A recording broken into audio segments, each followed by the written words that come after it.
Welcome to the How to Scale Commercial Real Estate Show. Whether you are an active or passive investor, we'll teach you how to scale your real estate investing business into something big.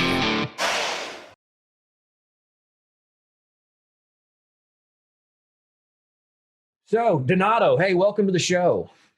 Thanks for having me. Glad to be here. Yeah, it's such an honor to have you on the show. You guys are doing huge things, and I'm just pumped to have you here today. So if we can just jump right in, and if you can tell me kind of where did you guys start? Where are you now? How did you get there? And where are you going? Yeah, sure. So we technically started at a bar in Manhattan about 3 years ago, I want to say. I was working in the institutional space in Manhattan real estate, and my partner Josh had just taken the leap out on his own. From there, we decided to form a company, and we did our first deal. It was a $1.1 million acquisition in my hometown in Westchester County. Shortly thereafter, we bought a $5.5 million deal, also in New York. Which really was, proved out our strategy that, hey, we could do this, we could raise money. And that's when I left my full-time job to join Josh full-time, and off we went. We actually, from then on, we never bought something again in New York. Since I was full-time in the business, we were able to do a lot of research and traveling into the Southeast where we invest today. Gotcha. Okay. So it sounds like you already had a background on the institutional side in real estate. So can you kind of walk us through how you got to that point? I mean, did you just come right out of school and go directly into real estate working for large institutions, or what did that look like? How did you get your experience, I guess, is the question. Yeah, sure. So I graduated college in 2006. I had an engineering background. I went into the construction industry in Manhattan. I quickly realized that I really wanted to be on the owner side of the business. Mm-hmm. So I went back to school. I was actually going to NYU for a master's in real estate finance and development at night, and decided during the Great Recession, although I had a job and it was a great job, that I was going to take a little bit of a risk and quit. So I quit. I finished NYU program full time, but really, the reasoning behind that was I knew in my head, my heart, that if I had a full-time job, I just wouldn't have the fire in the belly to go find what I wanted to do. Mm-hmm. So that once I quit, I took a free internship, which is a story in itself. But that's how I broke into the owner side of the industry. I basically took a free job and I said, "Hey, I'm going to be going to school. If this works out, you guys will hire me." And the owner laughed, and I said, "No, I'm very serious. I'll come in every working hour that I'm not in class. I will be at this office." And he accepted. He said, "Sounds great. If I can have you for free, we'll see how it works out." And I finished school in December, and sure enough, in January they gave me a full-time position. So that's really how I broke in. It's pretty difficult, especially during that time in around 2011, to break into the industry because, the industry had just crumbled and gone through major pain, especially in New York. Right. So how did you know this person previously, or did you just start flipping through the internet yellow book and saying, "Hey guys, I'm looking for a free job somewhere"? Yeah. So what I did was I really, I did both. To be honest, I tried to get emails and mailing addresses of local CEOs. And I sent them letters, handwritten letters, hand-signed letters. And then I came across this group, Madison Equities, which good high school friend of mine, his father knew one of the partners from 20, 30 years back, and had recently been talking to him. And basically they said, yeah, they don't have anyone. They don't have any jobs opening. They're in a whole lot of hurt right now, but go in and talk to them. They're good guys. So I turned that going to talk to them to, hey, I'm going to work here for free. That's awesome. That's awesome. I mean, that's really putting the putting your money where your mouth is. I guess in this case, the no money where your mouth is, say, hey, I'm going to come and work for you guys for free. What skill set did you bring to the table, if any, that you could say, hey guys, I'm worth even having, because obviously just because someone's free doesn't mean that it's even a good use of their resources to kind of train you up to speed on their processes and what they're investing in. So what did you bring to the table that helped sell that other than free? Yeah, exactly. That's a great question. So I did bring a skill set to the table. They were just restarting a stalled condo project that had stalled during the Great Recession. They had found a big investor that believed in the project, and they really needed some, call it junior level project management help. But they couldn't afford to pay anyone, basically. Sure. So I brought my construction experience with me there, and they really put me to work in the field finishing that condo building. And as I was doing that, then I, worked myself into the office more and showed them that, hey, I learned all this financial analysis stuff, I'll call it, Sure, at night school. So let me get involved in that as well. That's awesome. So it doesn't, you take a non-traditional path to scaling in real estate. I mean, obviously, the traditional story is somebody starts with small single family and then decides that's too much work and then just keeps scaling up. For you kind of took a backdoor entrance right into the big leagues.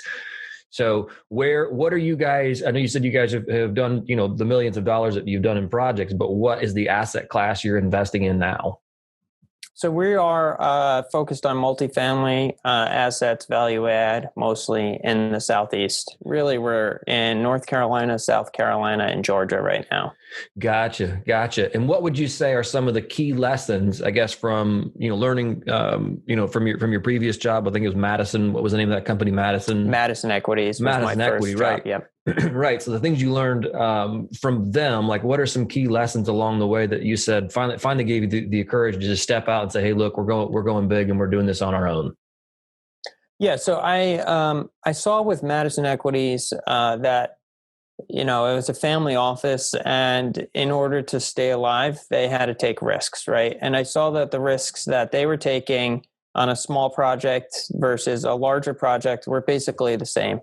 There's the same human capital needed, and there's the same research and execution needed. It's just on a different scale. So when Josh and I teamed up, we really came to the conclusion that said, hey, we'll start with smaller deals, but we really need to scale this thing pretty quickly because we already have the skill sets to do it. And just time, our time and our intellectual, call it horsepower, would be the same used on a smaller deal versus a larger deal. Right. And then also your returns obviously are larger on the larger deals as well. So it kind of makes it worth going bigger. Was there any bad advice or things, some missteps that you took along the way? I would say that consistently we heard, and we still hear to this day, go with the smaller deals, do it smaller. It's different, don't take so much risk. And you hear it back and forth all the time. But we wholeheartedly don't believe that. We believe, especially in the multifamily space where we get scale, it's a much safer investment for us, a stabilized 100 to 200 unit building than a 15 unit building, or even a 10. We know a bunch of people that invest in 6 families. If one out of 6 families isn't paying you, you're in a whole lot of hurt. You're down into the 80s on collections. Right. If 1 out of 100 doesn't pay you, nothing's going to happen. Right. Yeah. As a percentage of your total gross income, that changes dramatically. How are you able to fund your opportunities? Did you just come from a lot of money, or did you happen to just have a right pool of investors, or how did that work out for you? So no, we don't come from a lot of money by any means. My parents are very hardworking and gave us everything they possibly can, and are successful. Don't get me wrong, but they're not funding this operation whatsoever. Sure. What we found is our friends and family network was strong, and through my time working in Manhattan real estate, I gained a lot of colleagues that were willing to understand investment, understand what's going on in the Southeast, and we're willing to invest in us. It's really investing in us more than the properties at this point. Sure. And then the same with Josh. And I think we've done a good job of, if someone calls us with a question, we answer the phone. If someone wants to go through a spreadsheet with us, we get on Zoom, during these times at least. And we go through the questions. And if we don't know the answers, we say we don't know them, and we follow up and we get those people the answers. So it's just building that trust through friends and family. And now it's to the point where those friends and those family, which was maybe, our initial, call it 75 investors, have now spread, and we're getting those friends and those family. So now we're well over 100 individual investors on our projects. Right. That's fantastic. And I mean, 100 investors can go a long way, when you're raising money. So what are there key financial strategies that you've used along the way? What do you mean by that? Yeah. So are you like living frugally? Obviously you're raising money from friends and family. Are there things that as you were scaling up, you said, hey, this is the way we're going to approach this? I don't know if I can ask that a different way, but. Yeah, no, that's definitely something that, as I especially took the leap from my job in Manhattan, we had to think about. I'd been making very good money as a senior project manager for a $50 billion real estate fund in Manhattan. And I had a conversation with my wife that life was going to change, and it was going to change pretty dramatically, pretty quickly. Sure. So most of all, I had to get her on board, and she's, she basically told me one night, hey, if this is the path you think is best for us, let's do it. And I'm with you 100%. But there was, there's a big change. Investing in multifamily is not a get rich quick scheme. Sure. The investments we're making today, when they're successful, we'll see those returns, 5-6 years from now, just the way that all these partnerships are structured. It's very back-end structured for us, the sponsor. So in the meantime, we have to live frugally. So what I had done was I'd saved my bonuses for 2 years. I, tried not to go do an addition on my house or, go to Europe like all the friends were doing. And we basically just banked those. And for the past 2 years, we've been not only are you surviving by, being frugal, but now you're investing all that money that you've saved up all your life, because you have to put your money where your mouth is. Right. So we're investing all of our savings into these deals, which I think, going back to the last question, is another way that people gain trust. They see that we invest heavily into our business and into our deals, and people see the way that we live, and we live frugally. And we're not out spending proceeds. We're taking acquisition fees and we're dumping them into the deal. That's awesome. I mean, that takes an incredible amount of discipline out of the gate. So kudos to you for doing that. We are coming short up on time. So I want to kind of get to, and it's been awesome interviewing you. So thanks for being here today. Like I said, I have one other question for you. Before we get to that, can you define the role differences between you and your partner? Like what side of the business do you handle? What side of the business does he handle? And how did you guys define those? Yeah. So I guess when we first started out, we were both doing everything. And we really wanted to naturally let it fall out, number one. And then number two, we really wanted to understand how the other thinks, so that as it naturally fell out, we understood the decision-making process that each other would have been going through to make those decisions and come to a conclusion. Sure. So now we're at the point where my partner, Josh, he handles acquisitions and then financing 100%. And I'm the assist on that. I handle asset management and renovations, and he's the assist on that. So we've kind of split it up that way. It allows us to be nimble. But we talk enough every day that should something happen, I could get on that, lender call and just step right in, or vice versa. On the renovations, he could step right in, but that's generally how we try to divide it up. Are you guys self-managing your assets right now? No, we had 2 that we were self-managing. Now we have 1 that we're self-managing.